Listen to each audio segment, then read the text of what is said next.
All right, are we live? We're live. All right, guys, welcome to another very disgusting episode of Nightmare Road. I am one of your hosts, Decon, and I am here with a very, very creepy. SOS. Creepy. Yeah, good. I don't know. I was gonna say mysterious, but I'm like, well, everybody's heard that, so I went with creepy. I don't Oh, know why. We're just, creepy I don't suits me, I think. know. Yeah, I'm into the dark stuff. you are. So, Jeez. little Betty Crocker here in my kitchen is into the weirdest stuff. You have no idea. So, yeah. And we've got a good one. All right, let's see. Disclaimer: this show has gore, it has murder, it has all that stuff that, that if you can't stomach it, why don't you go watch a Mr. Rogers rerun? Yeah. Yeah, because this one's violent, guys. So, um, we're gonna meet a dude named Lawrence Singleton. Well, that's a nice And name. he was born in, yeah, yeah. And it's funny because I had a boss with the last name Singleton. When all this stuff went down, he was just he was cringing. Yeah.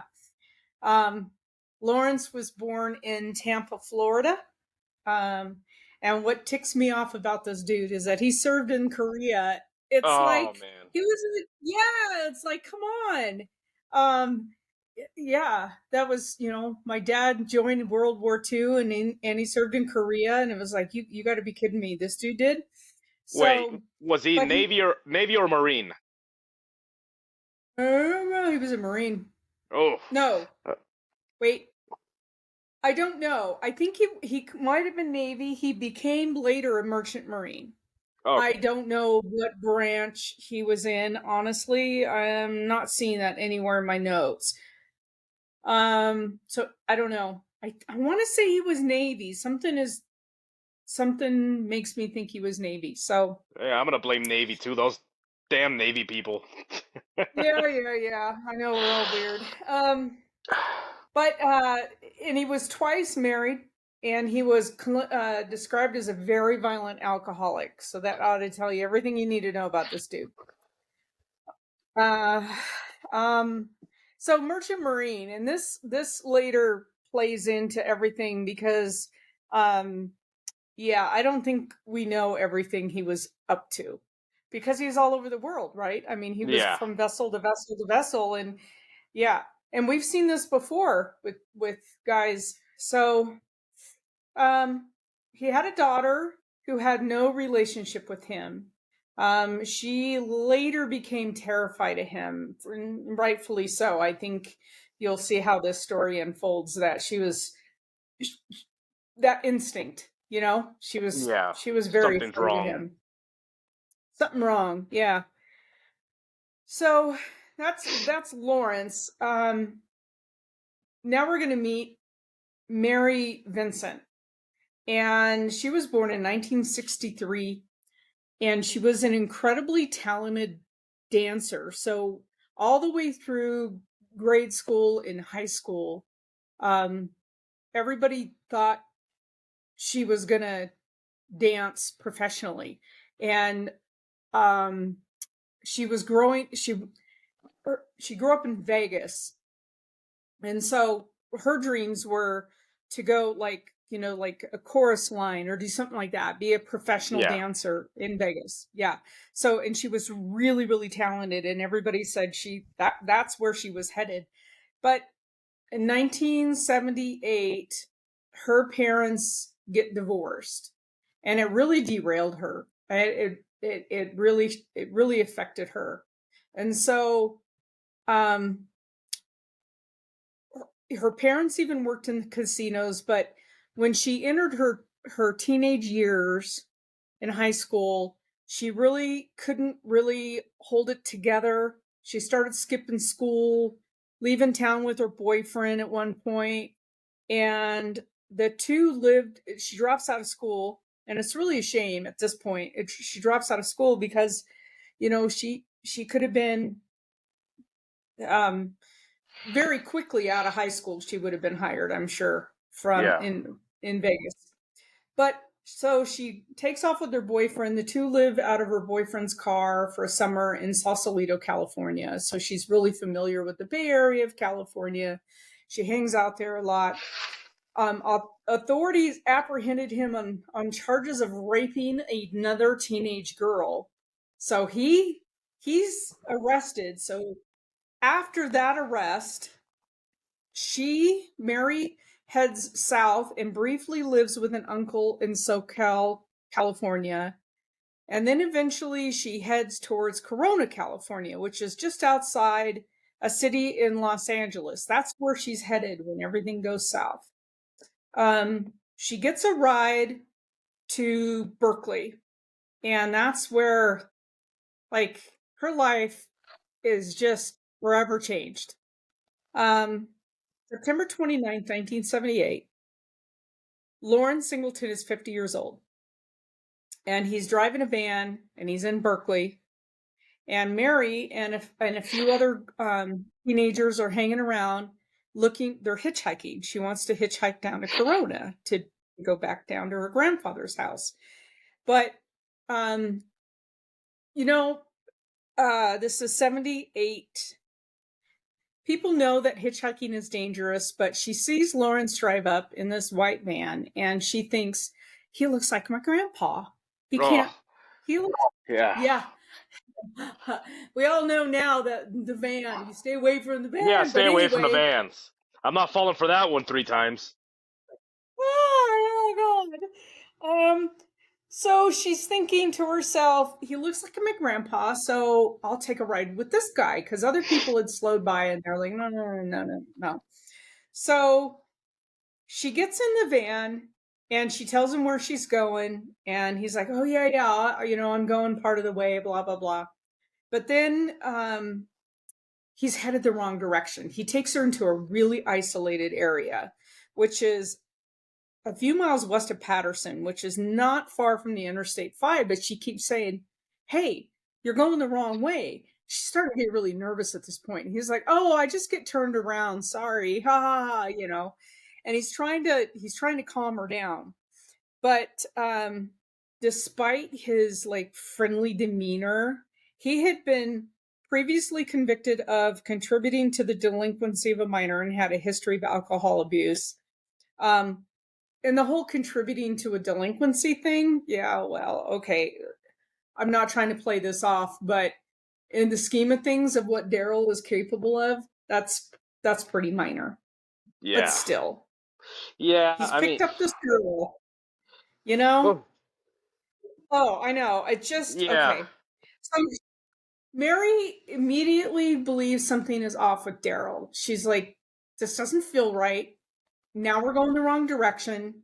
And like her spidey senses are telling her the situation isn't good, but she's trying to ignore the feeling. She's trying to um say, calm herself down. Everything's going to be okay. He's an old guy. It's going to be fine, right? That's what she's saying.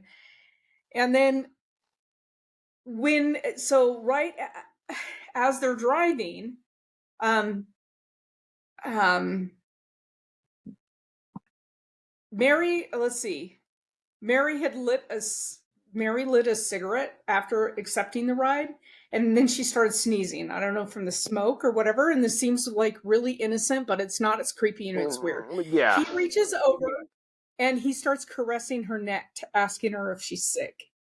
Like he doesn't even know her. Yeah, you don't know this Okay. person. Jeez. No.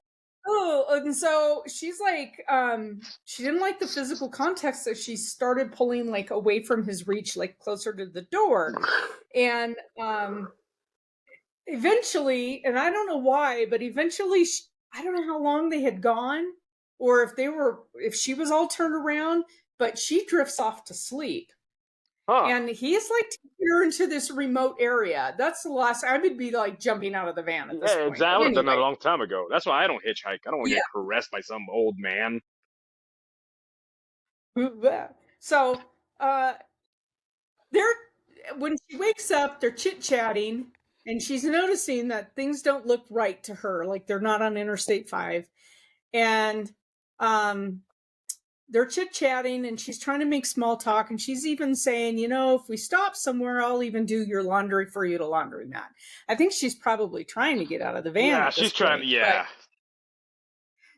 anyway, I don't know. It's weird. So she realizes they're completely off course, and they're driving back towards Nevada. They're in a pretty remote area, and um she finds like I don't know. What I read was she finds like a sharp stick in the car, in the van somewhere, or maybe she has something on her. I don't know. She points whatever it is at Larry and says, like, and she demands that he turn the van around and take her back to Berkeley. And he said he keeps apologizing, saying that he's just an honest man who made a mistake. Anyway, at one point he stops the van to use the bathroom. He's like, I gotta pee. Stop. So she gets out to stretch her legs. And oh God, so as she gets out to stretch her legs, she leaned over to tie her shoe. She said later in an interview, I think, that if she looked down at her shoelace because she's thinking, if I need to run, they need to be tied. Yeah. Right? So she leans over to tie her shoe when he hits her in the head with a rock. Oh.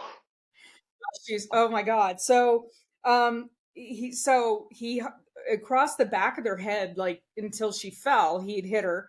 And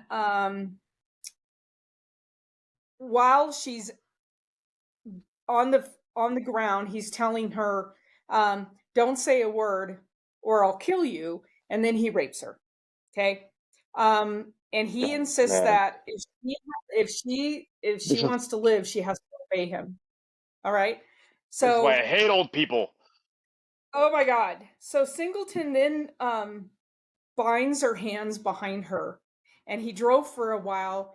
Eventually he came to a stop and he cut her hands free. So I don't know, like, if he had rope or if he had whatever. He had tied her hands up. And then when he came to a stop, he cuts her hands free, which is weird to me. But then he ordered her to drink some unknown alcohol from a plastic jug. Oh. And then he continued his sexual assault on her.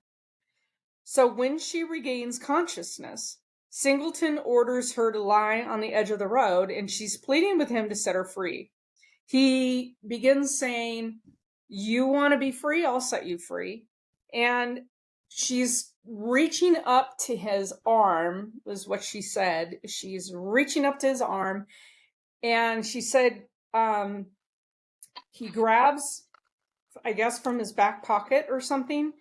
He had a hatchet, and he cut off both of her arms at her elbows. Oh. And she remembers so she says that she remembers falling backwards and wondering, she was so confused as to why her hands weren't holding her up, like, because she had a hold of his arm. Yeah. So he shoves Mary down an embankment, and it was like a 30-foot cliff down. He just picked her up and flung her off this embankment. And he left her there unconscious, thinking that she would bleed to death. Okay. Yeah. That's what I would think. I'm like, man. Exactly. I mean, he's severed both of her arms, and he's thrown her down this embankment, and he leaves. And this girl is smart. This girl is really, really smart. I think I forget how old she was at this point. I think she's like 15. Yeah, she's 15. She noticed as she comes to at the down off this, like, cliff, this embankment, and she's looking at her arms, and she's like, I gotta stop this bleeding somehow. So she said it was muddy, and anybody who knows Northern California knows that it's the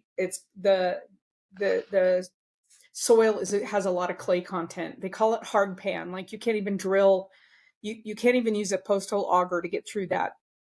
It's so hard, it'll break your auger tips.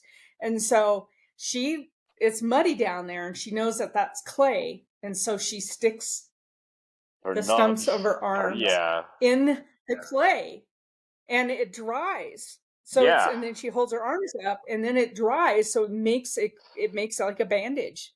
This Ah. girl's smart. I She's was gonna with it. say that's excellent survival instinct.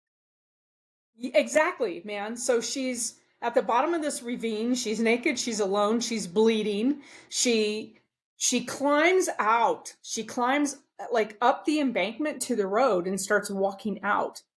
So, like she said, she had to crawl and up this embankment and get out of there. And she said that what gave her the drive to survive was because she knew if he did it to her, he's going to do it Do again. it to somebody And else. maybe Yeah. he's right. And so she's like, I Yeah. want to be there. I want to put him away. So she hears sounds of another road in the distance as she's walking, and she keeps walking till it gets to the road. And she's, got her arms raised to keep the bleeding to the minimum. And she calls it a freeway, but it doesn't sound like it was like a major freeway. And oh God, this poor girl. So she's naked, she's bleeding, she's covered in mud. 15-year-old girl, the first car that sees her, she said was a convertible. And the people were like terrified and they just just went right by Yeah. her. And she's like, what? But she said later in an interview, she goes, I don't hold any ill will against them. I don't know that I would have stopped either. I was a sight. Oh man, yeah. When I walk down the road and a convertible shows up, they always go right by, and I'm like, yeah, I drive past me too. Yeah, well, for you, yeah, I'd say. Uh, anyway, so just the next car that comes up is also a convertible. What are the odds? And it's a young couple on their honeymoon. Like they had just gotten married. And they see her and they're like, oh my God. And they get her in the car and they wrap her up in whatever clothing they Yeah. have. And they drive to like a phone and they get her help. They get her help. So Mary obviously survives because she has a lot of interviews out there later and she's now an advocate. But there's the story's not ending here. So after the attack, remember she's 15. Yeah. But she provided law enforcement with such a detailed description of her attacker that people immediately recognized the police sketch and they were calling in to police all over. Now, this is before 911. 1978, there is no 911 yet. So this is, they're calling law enforcement. The news has this thing out and everybody's Yeah. calling. And You would so, call a certain department of the area, wouldn't you? Isn't that what it was?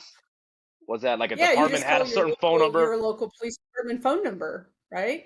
Yeah. So during her recovery, she went to specialists to give her prosthetics, and so she still has them obviously today. And when the authorities apprehended Singleton, Mary testified against him. She's phenomenally brave girl, right? I mean, so I don't know. She was 15 when this happened. So what is she, like 17 when she's testifying? Probably. Yeah. Um, And you look at 15-year-olds and you're like, man, you're so dumb.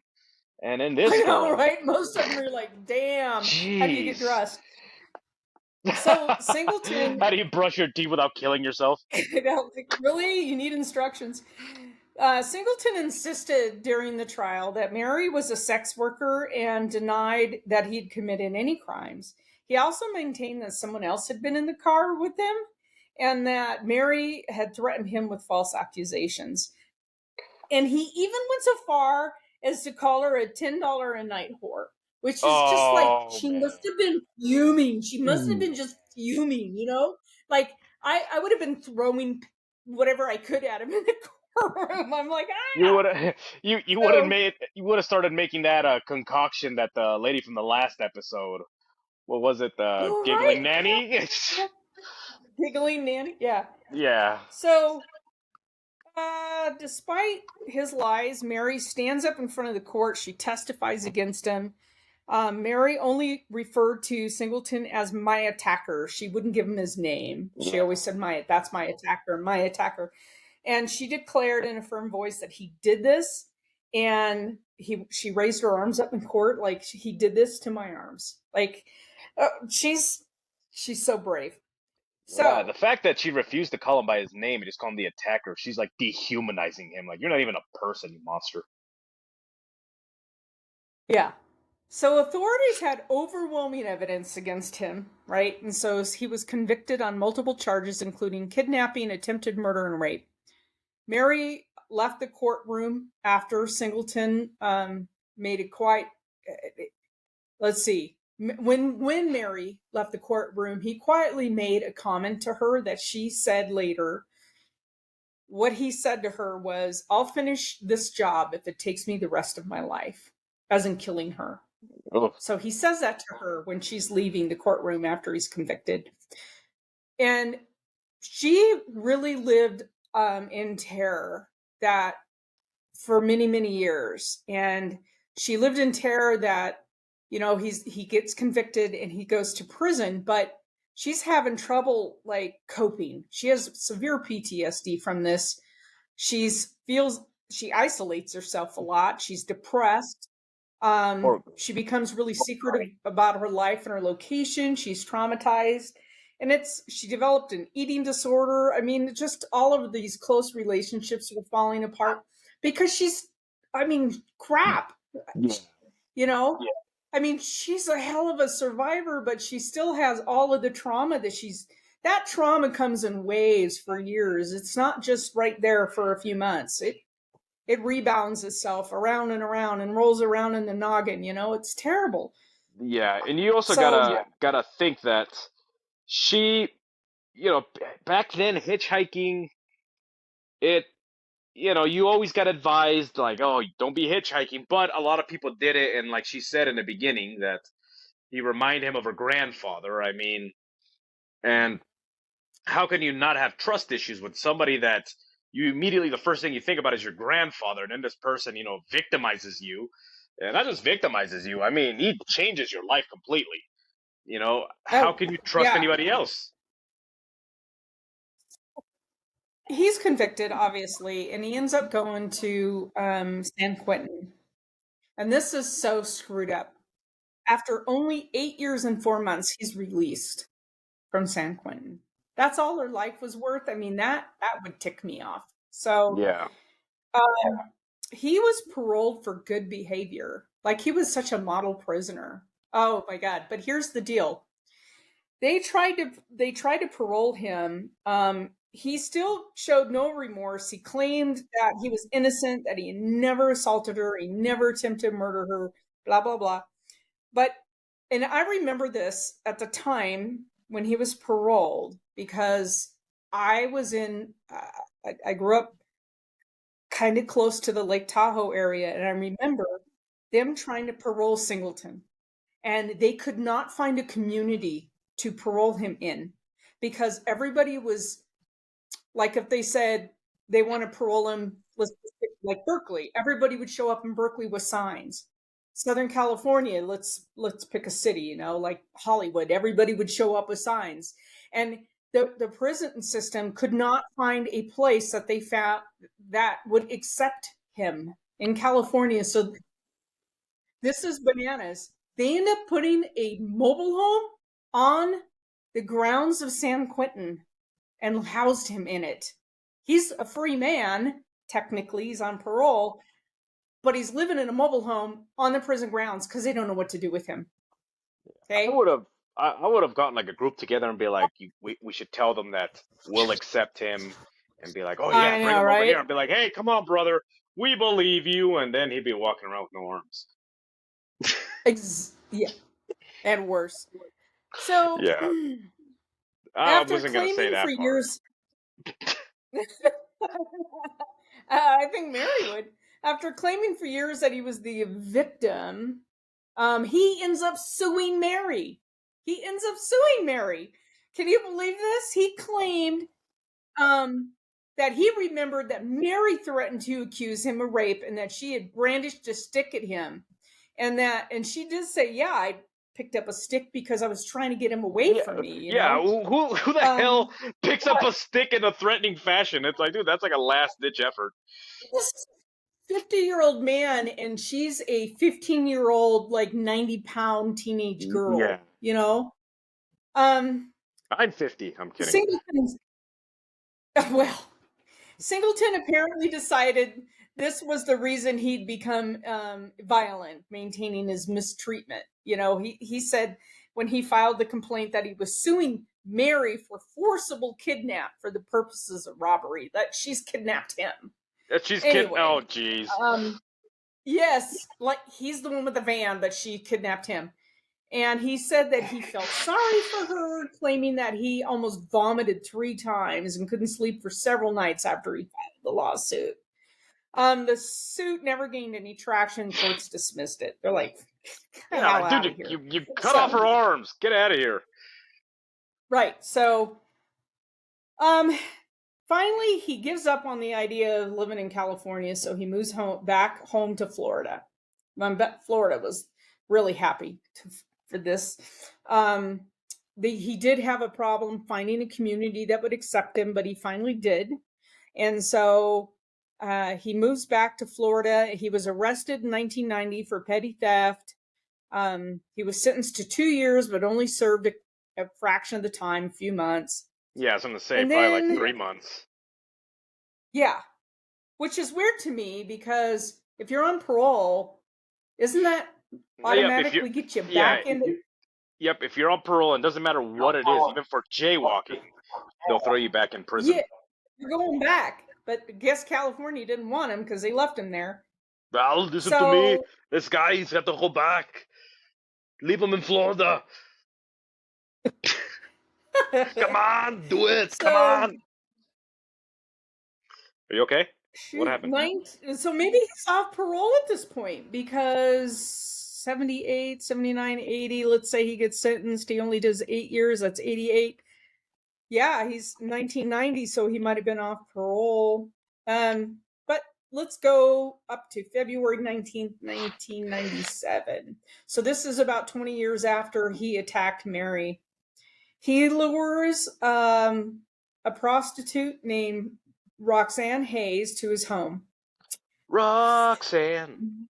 And Roxanne, she's a mom. She's got 3 kids. She's doing this, I mean, she's trying to make ends meet. She's trying to Yeah. raise her kids. It's anyway, he gets her into the home and he attacks her. And not remembering apparently that he had called a repairman to his home who was supposed to be there that day. So, as he's attacking Roxanne, the repairman hears this brutal attack, and the neighbors hear this brutal attack and a woman screaming in his home. So the repairman had knocked on the door and was like, what the hell's going on in this house? So he walked over to like the living room window and he sees Singleton's naked. He's straddling a woman and he's stabbing her to death.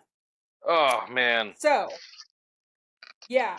So he says Singleton just turned around and stared at him with the knife, and just stared out the window at him, and then turned around and just kept stabbing.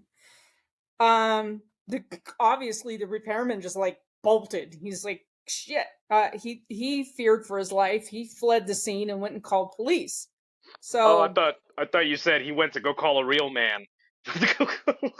well, you know, yeah.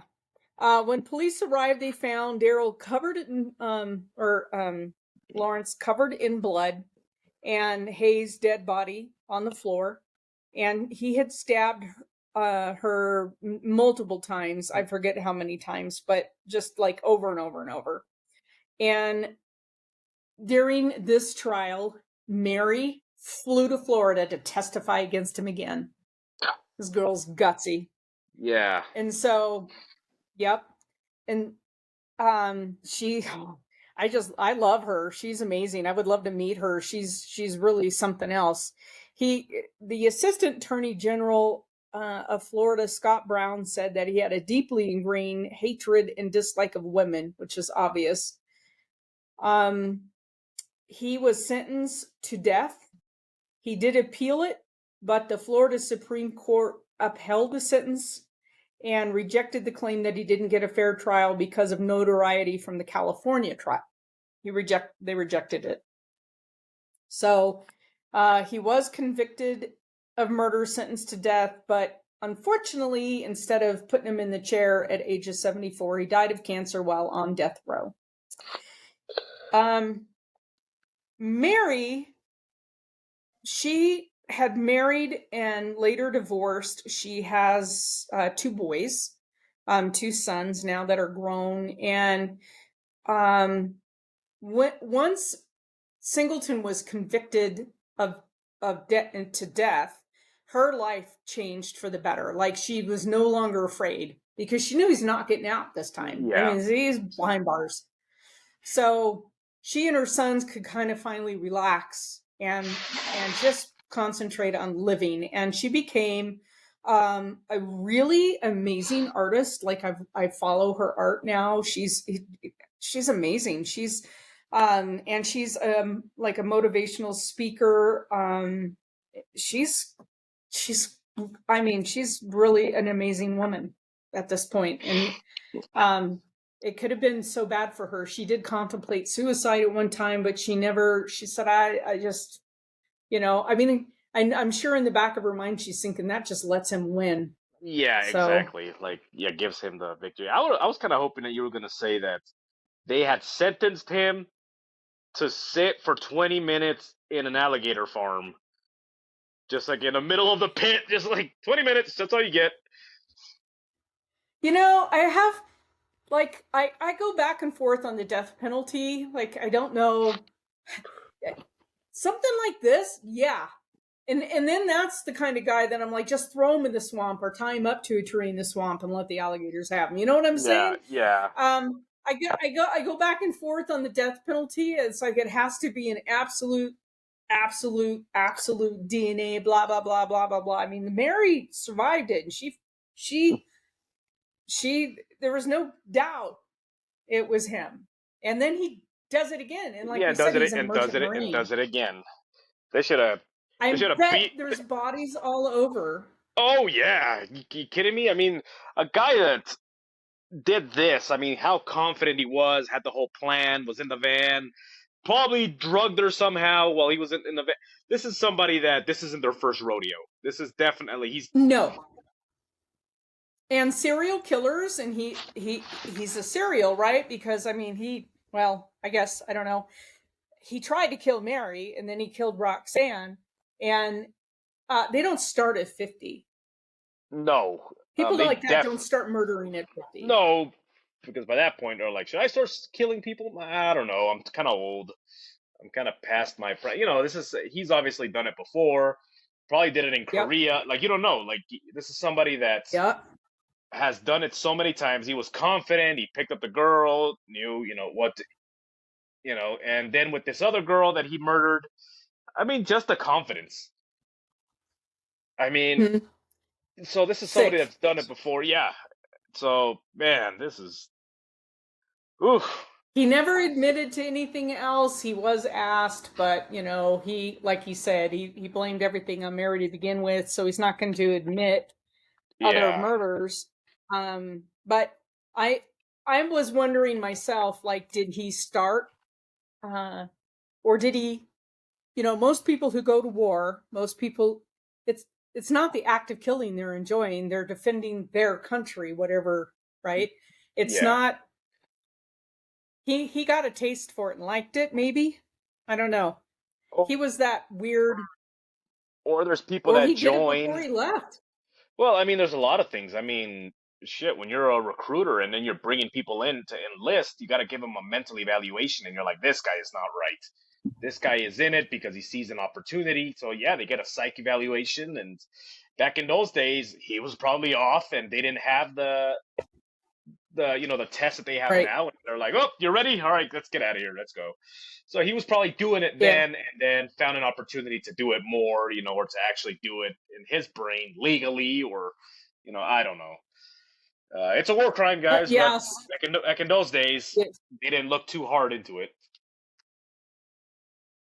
Yeah, you're right. I mean, and I know a counselor, and she says, the military, and I was in the military, but I could agree with this. The military is a really good place for psychopaths to hide because that structure is really good for them. That you're going to get up at a certain time, you're going to go to the galley at a certain time, you're going to get off at a certain. I mean, that real structured life is really good for them to hold it together. And when they get out of the service, they They fall there's no apart. more It's structure. yeah, a lot of it is because it's almost like they give up their control to somebody else and they don't have to worry about anything. Everything is structured for them. So as soon as they get off the leash, they're like, Yep, okay, yep, now what? yeah. So, So I don't know. anyways, This crazy case. Anyway, yeah, you could look them up. I'm going to put on our Facebook, our and our we'll put up on the YouTube the pictures, and yeah, it was a bananas case, and I'm just really happy that Mary is doing so well, and her yeah, sons. It was great. there was a Yep. there was a term that was given to the devil dogs during World War II. And for those of you who don't know the devil dogs, the Marine Corps, how they would lose sleep just to keep fighting and pushing back the Nazis. And they're like, what, how are you doing this? It says these people are fueled by hate. And with this girl, I mean, what kept her going? What kept her fueled by hate? And I don't mean hatred like a negative thing. This guy is not getting away with this, is what she was propelled Yeah. forward by. This is what she was inspired by. I mean, and like I said, I mean, the old term, rub some dirt in it. That's a very real thing, you know. And the fact that her survival instincts kicked in, I mean, I'm bothered that she ignored her gut feeling. I mean, a lot of that is shaped, I think, by society. Like, oh, you're being too judgmental, blah blah blah. Your gut feeling tells you something's wrong. Something's wrong. But her survival instincts were there. She saw an opportunity to, okay, I got to stop this bleeding now, and she immediately, did what was necessary, and she survived, and she lived to put this dirtbag away, and you know, wow, what an inspiration. I mean, so for all you sissies out Mhm. there that think that you have it bad because your Wi-Fi went down, or because your boss at work told you you can't take a nap on the clock, listen to this girl and pay attention. Bunch of sissies. Anyways, that Bunch was of a sissies. bunch of sissies. That was That a was a that was a good episode. crazy, crazy case. Crazy. I feel really bad for Roxanne and her Oh kids, yeah, and it's just but seems like everybody that this guy, every life that he touched probably was, destroyed. yeah, he terrorized everybody. Yeah, he destroyed them all. So Yeah. No. anyway, thanks for listening. Thanks for listening, you bunch of sick animals. How dare you? But if you like the show, go ahead and like and subscribe and spread the word and Yes. tell everybody, tell your friends, like, hey, do you guys not want to eat dinner tonight? Listen to this. So, so Yep.